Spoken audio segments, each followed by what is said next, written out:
Kamusta po mga kababayan? Ang inyong po lingkod, si Kamanong po. Nagbabalik po muli at tayo po magsama-sama magkomentuhan dito po sa Tambayan Makabayan. At sana po nasa maayos po kayong kalagayan. Magumpisa na po tayo. Komentuhan po natin at pakinggan po ang pahayag po ng ating Vice President Sara Duterte.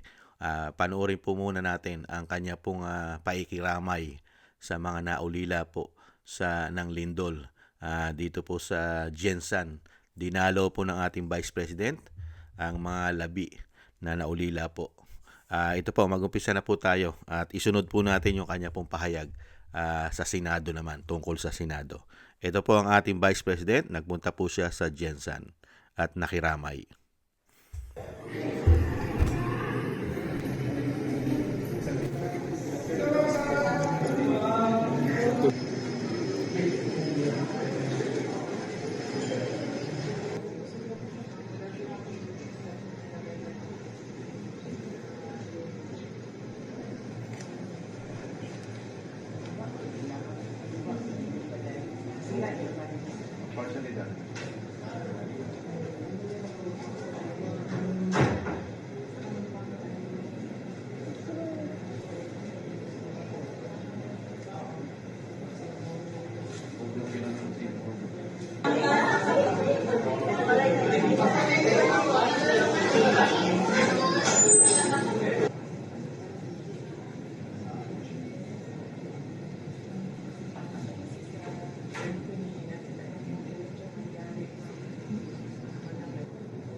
Yan po mga kababayan at tayo po Oo. ito po. Yung Sunod na po natin yung bago po tayo magkomento. Sunod na po natin yung pahayag naman po ng ating Vice President tungkol po sa Senado, sa nangyayari po sa Senado. yung kaguluhan sa Senado no ay nagsasalamin ng leadership ng administrasyon. Yung kaguluhan at kawalang direksyon ng ating bansa ay nagsasalamin ng kung ano yung klase ng leadership meron ang nakaupo sa palasyo at ng ating administrasyon dahil lahat naman ng tao nagre-recognize sila ng kung ano yung direksyon ng isang leader. Pero kapag wala yung direksyon, wala yung vision, ay nagkakanya-kanya talaga ang mga tao. Yan yung nakikita natin hindi lang sa Senado but sa buong bansa. Sa dalawang Senate President yun, si Acting Lingga Chen at si mensahe mas kanina? Wala akong individual na mensahe para sa ating mga miyembro ng Senado.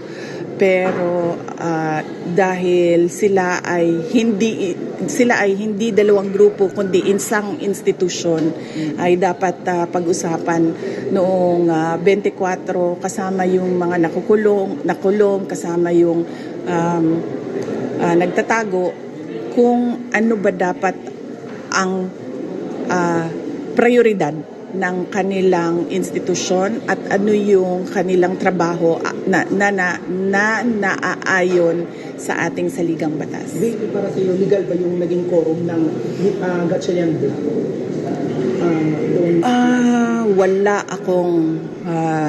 Wala akong legal na opinion sa mga pangyayari. Mas mabuti sana kung meron o masasagot ng Korte Suprema kung ano ba talaga ang i-recognize at ano ba dapat ang ways forward ng ating Senado. Yan po mga kababayan, ang ating pong butihing Vice President Sara Duterte. At tayo po ay nakikiramay po sa mga nasawi po ng lindol na mga kababayan po natin sa Mindanao. Diyan po sa Jensan na pinuntahan po ng ating Vice President. Nakikiramay po kami at kami po ay nakikidalamhati po sa inyo. At dito naman po mga kababayan sa pahayag naman po ng ating Vice President tungkol po sa Senado. Totoo po yun. Sumasalamin po ngayon ang sitwasyon po ng bansa at sitwasyon ng Senado. sa gobyerno po ng binagoongang Pilipinas. Walang direksyon. Walang direksyon. Ang ginawa po kasi ng direksyon sa ating bansa, corruption. Corruption. Corruption. At isang damukal na pamumulitika. Di umano. Hindi po ba? Grabe. Saan ka ba naman nakakita? 2 ang Senate President sa kasaysayan ng ating bansa. Ngayon lang nagkaroon ng 2 Senate President dahil po ito sa tatak korupsyon at tatak bangag na administrasyon na tinatawag na kanyang ate. May bongit pa nakasunod. Hindi po ba? Grabe, no? Kaya nga po, napakaganda po na sinasabi ng Vice President Ayaw niya muna hindi siya nagsalita tungkol sa legal na opinion. Kasi po, abogado siya. Mas napaka-importante at masasagot at ang dapat sumagot sa mga bagay na yan ay Korte Suprema pagdating po sa saligang batas. Dinala na naman po nila yan Di po ba? Meron na pong nagsampa ng petisyon sa Korte Suprema dito po sa nangyayari sa Senado. Dito po sa 2 paksyon. Isa po kasi institusyon ito Institusyon. Di po ba? 24 po ang senador. Institusyon. Dapat po nag-uusap-usap po sila na 24. Hindi po katulad ng ginawa ng Gatchalian Black. Nag-usap lang sila 12. At sila na po nagdesisyon. Desisyon na po nila. Dahil nga po yung ginawa po ng Gatchalian Black, mga kababayan, nagdesisyon sila para proteksyonan ang kanilang mga sarili. Hindi po para proteksyonan ang institusyon. Di ba? Yung kanilang institusyon para tumibay at hindi po para sa taong bayan ang ginawa po ng Gatchalian Black. Kasakiman. Real talk. Kasakiman. Proteksyon sa bawat isa sa kanila at kasakiman sa kapangyarihan. Di umano. Hindi po makapag-intay si Gatchalian para siya mismo ay maging Senate President. Hindi siya makapag-intay. 12 pa lang sila. Wala pa sa majority. Pero nagpe-pretend na siya'y acting Senate President na agad. Kaya nga siya acting dahil mismo alam niya sa sarili niya na hindi pa siya Senate President dahil meron tumatayong Senate President. Pero kinukuha na nila yung kapangyarihan ng Senate President. Ganun po katindi. At sinusuportahan po yan ng Malacanang na hindi po isang abogado ang Pangulo. Sinusuportahan po yan. At yan po ang kinikilalang Senate President ng Palasyo. Na hindi man lang po nag-research ang Pangulo. Meron po siyang mga legal advisor. Hindi man lang po yata nag-research sa saligang batas ng ating 1987 Constitution. Di ba? Ang ating Constitution 1987, hindi man lang yata nag-research. Di po ba sinasabi doon sa ating batas ng 1987, majority vote? Marami na po nagpaliwanag dyan ng mga abogado. Kahit po mismo nga si Loren Legarda na hindi po abogado pero binasa niya ang 1987 Constitution. Kailangan po ng 13 votes para maging Senate President ka.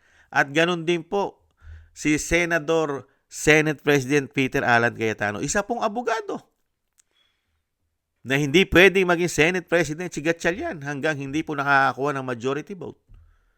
Ganon din po si Senador Marcoleta. Di po ba? Pinaliwanag.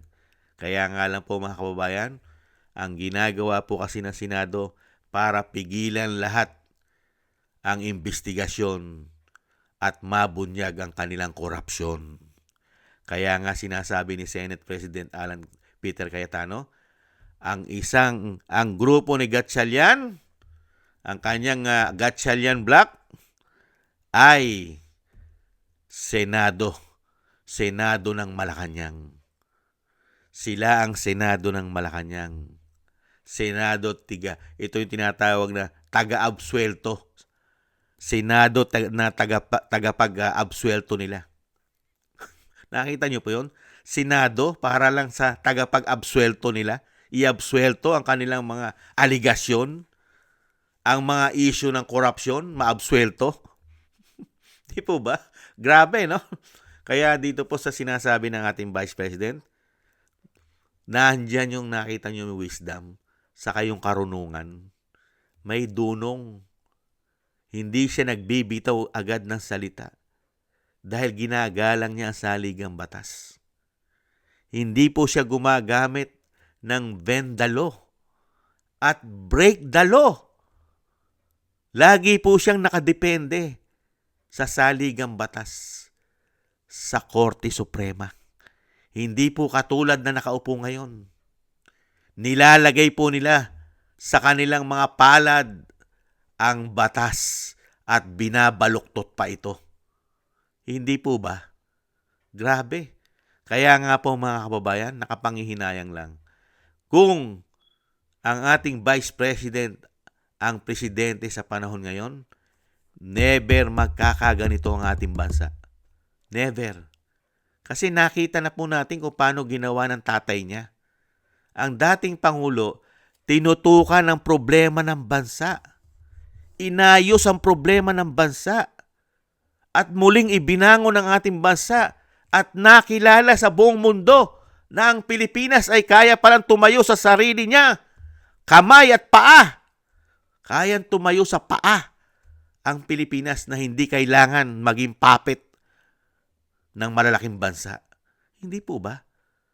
At kinilala ang Pilipinas na magaling, nakakabangon sa mga problema, nasusolusyonan, lalong-lalo na magkapandemya pa ang buong mundo. Nakita mo yung galing na isang Duterte?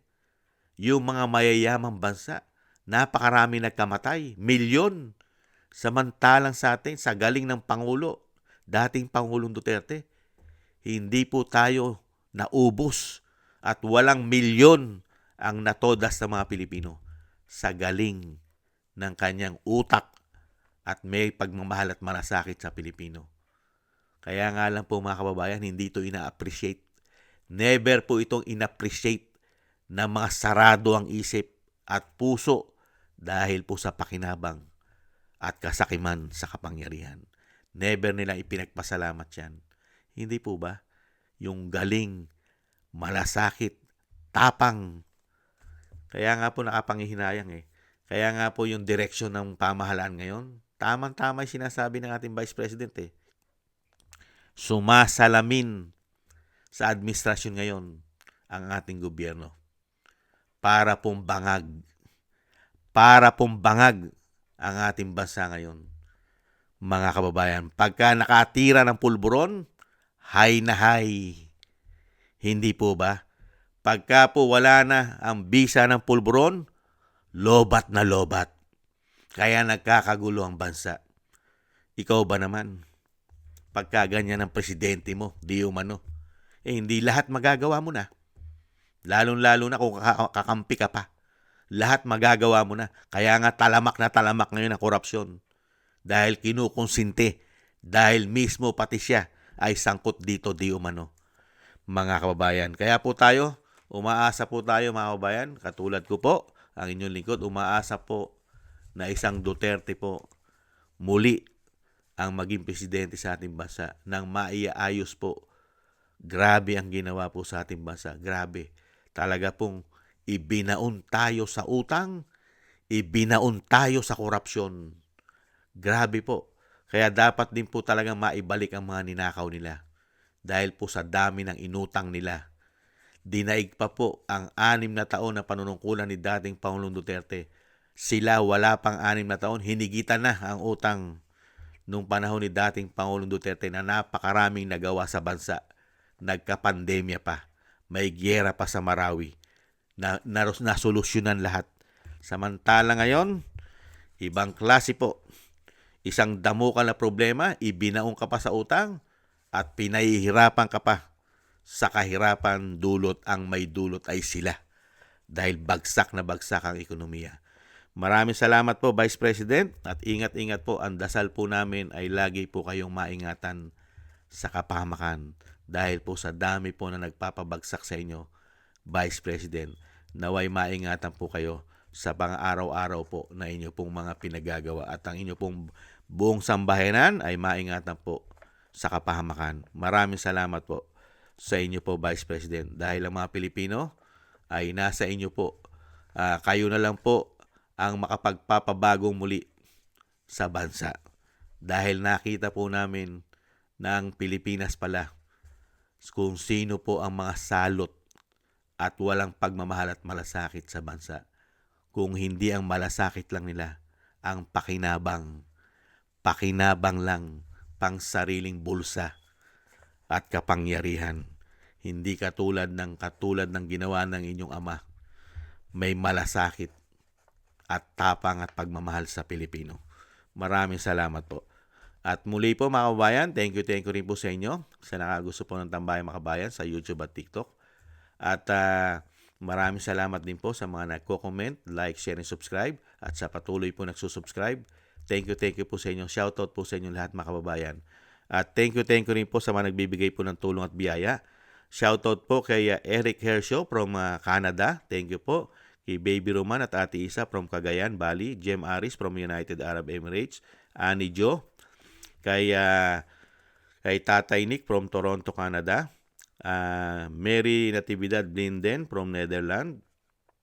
Jesus Valdepena, Rolando Guerrero. Mila Yi.